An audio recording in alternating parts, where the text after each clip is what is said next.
Ang ating pag-aaralan ngayon ay kung paano malaman natin kung ang ating alternator ay gumagana.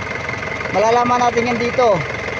Pag ang ating alternator ay ating pinindot ito at medyo bumamagat yan o magnet siya, may magnet, ibig sabihin gumagana yung ating alternator o kumakapit siya o may magnet. Dito, pag dito magmamagnet. Pero pag dito na natin lalagay o, yan o, kumakapit siya o, magnet siya o. Di natin pwedeng bitawan kasi pag binitaw natin tatama sa hélice para malaman nyo may magnet, no? Ngayon yun. Pagka siya hindi mo magnet, ibig sabihin ang alternator ninyo ay hindi gumagana.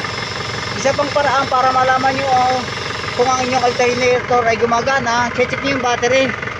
Tatanggalin nyo yung battery, yung kanyang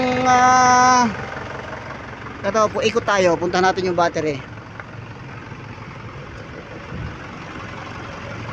Ito yung kanyang battery mga ka-driving. Ayan o. Ito tatanggalin niyo isang wiring niya dito. Ito yon, negative positive. Tanggalin niyo yung isa.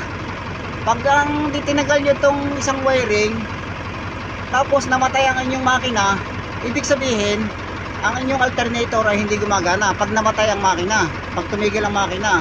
Pero dire-diretsong andar siya, tapos wala na siyang battery ng ganito, tanggal na ang kanyang battery, ibig sabihin gumagana ang inyong alternator. Yun ang mga paraan para malaman kung ang inyong alternator ay gumagana ba o hindi. Maraming salamat mga ka-driving. Hanggang dito na lang muna ang ating vlog. Thank you very much. Please subscribe po and like and share.